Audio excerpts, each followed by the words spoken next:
بے شک اللہ ہی بڑا حکمت والا ہے۔ ایک بادشاہ خود کو عقل و دانش کا گہوارہ سمجھتا تھا، خود پسند، خوشامد پسند، عقل کل کا مالک تھا، جبکہ اس کا وزیر باتدبیر، پڑھا لکھا، تحمل مزاج اور سمجھدار تھا۔ ایک دن چھری سے پھل کاٹ کر کھاتے ہوئے بادشاہ سلامت کی انگلی زخمی ہو گئی۔ دلیر بادشاہ سلامت اپنی انگلی سے خون بہتا دیکھ کر پریشان ہو گیا۔ وزیر نے کہا، ذل الہی، فکر کی کوئی بات نہیں، اس میں بھی اللہ تعالیٰ کی طرف سے کوئی حکمت پوشیدہ ہوگی۔ نازک مزاج بادشاہ سلامت چلا اٹھے، میری انگلی کٹ گئی اور اس میں کوئی بہتری نظر آ رہی ہے، دروغا اسے جیل میں ڈال دو۔ وزیر کو جیل میں ڈالنے لگے تو وہ بولا، اس میں بھی میری کوئی بہتری ہوگی۔ کچھ دنوں بعد بادشاہ کی انگلی ٹھیک ہو گئی، وزیر ابھی تک جیل ہی میں تھا۔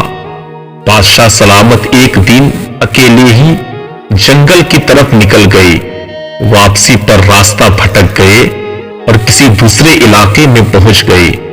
وہاں کے وحشی لوگ بادشاہ سلامت کو پکڑ کر اپنے سردار کے پاس لے گئے۔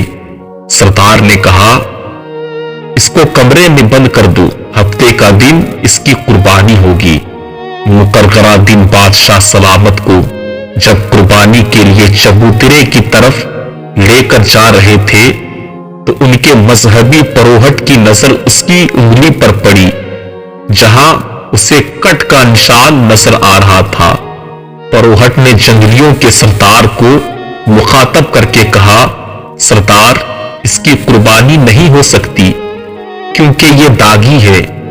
اس وقت نہ صرف بادشاہ کو آزاد کر دیا گیا، بادشاہ کو وہ وحشی لوگ ملک کی سرحد تک چھوڑ گئے۔ جب بادشاہ محل میں پہنچا تو اس نے فوراً وزیر باتدبیر کو رہا کر دیا اور کہنے لگا، تم ٹھیک کہہ رہے تھے کہ انگلی کے کٹنے میں اللہ کی طرف سے کوئی حکمت پوشیدہ ہوگی۔ زخم کے اس داغ کی وجہ سے میری جان بچ گئی۔ وزیر بولا، بادشاہ سلامت، آپ کی تو جان بچ گئی، انگلی کٹنے سے میری جان بچ گئی مجھے جیل میں ڈالنے سے۔ خدا نہ خواستہ میں آپ کے ساتھ ہوتا تو ان لوگوں نے میری قربانی کر دینی تھی۔